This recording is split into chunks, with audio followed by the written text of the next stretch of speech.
Welcome, everybody, to another edition of The Hurry Up. I'm your host, Adam. Let's get into this. So, the Super Bowl participants have been punched. The San Francisco 49ers and Patrick Mahomes and the Kansas City Chiefs. We're going to talk about them in a minute. But let's start with the Detroit Lions and the 49ers. It was an interesting game. I do believe a lot of things happened to the Lions. They got a little cocky, Me and my friends were even texting, whoa, my God, could this be Kansas City versus the Lions again? And it went stagnant. I thought Dan Campbell overcame some of his riverboat Ron tendencies, his going for it tendencies, which, you know what? I'm not going to necessarily fault a guy, but he's got to learn at when to go for it and when not to go for it. And I think that's what killed him in this game. Yes, if the plays are executed there, we're probably saying ballsy call. I still think it's a ballsy call regardless. But at the end of the day, you lost by 3 points, which is usually the norm of the NFL. With good games, you lose by 3 points. But one of those 3 times kicking a field goal, you might be tied. Twice, you might win. All 3 times, you're possibly walking out of there with 9 points. So I don't know what is, no one really challenged him on that. He didn't say no. We didn't trust the kicker in that position. If you look at the Giants, sometimes you got to watch history. And Lawrence Tynes missed 2 key field goals in that game. He kicked the final one to push them over the top, but they were suspect.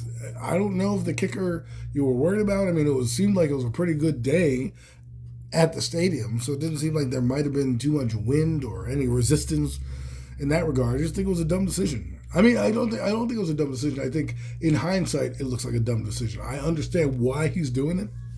He's doing it because he's afraid. He's afraid. You played scared.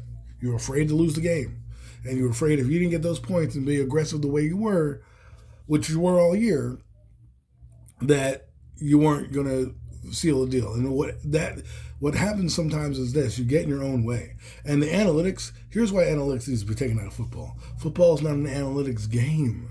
Analytics is good for seeing certain percentages, but there's a reason why teams didn't go for it on 4th and 3 throughout their tenure, right? But analytics get introduced, and it's like, oh, go for it. 67% chance of making it. Okay, but you got to understand the feel of the game. Okay, if you're down by 3 points and you're trying to get aggressive, okay, fine, go for it. Your defense is playing outstanding, okay, maybe you go for it. But in terms of overall, I think you just got to be feel for it. And a lot of things happened in this game. I think the big momentum swing was the running back fumble.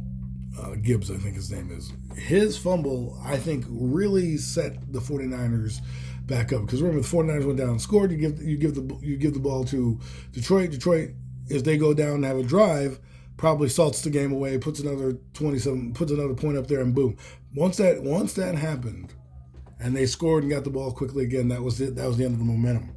And when that happens, it's tough to recover from. And I think that's what, once that happened, the Lions knew, just didn't have it in them anymore. And the 49ers imposed their will. They made some adjustments.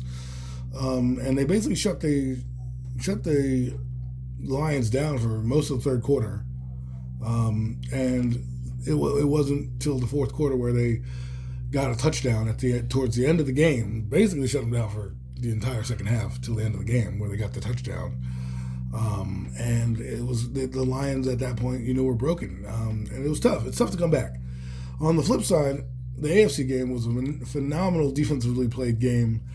It comes down to 2 plays: Lamar Jackson fumble and the Zay Flowers fumble. If Zay Flowers scores, you don't probably have that interception by Lamar Jackson, but that sack fumble is a key because the Kansas City gets the ball quickly. They get it in plus territory, and they go in and they score a touchdown. And I think the Patty Mahomes effect is real.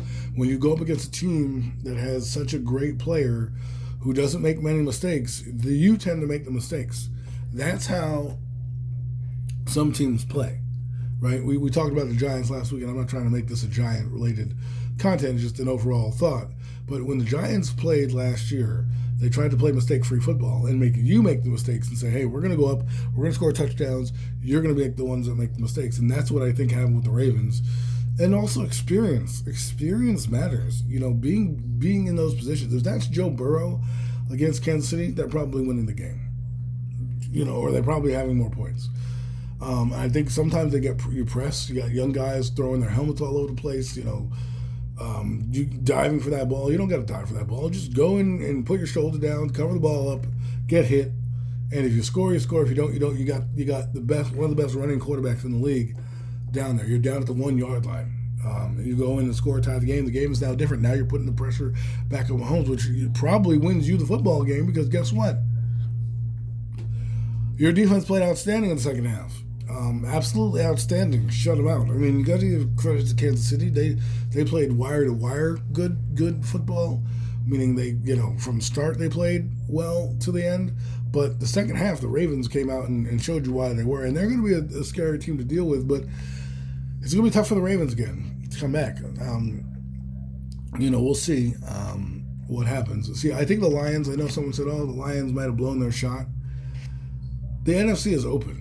There's nothing really, there's no hey, there's a dominant team in the NFC. Yeah, the 49ers are good, but they're not on the AFC side where you have to worry about, the Bengals. The Jets might be a possibility. The Bills are still there, right? Miami is playing a decent brand of football. Your own division with Cleveland, right? Those are the type of things you need to do. So, hope you enjoyed this. I enjoyed the games. On to the Super Bowl. Have a great one.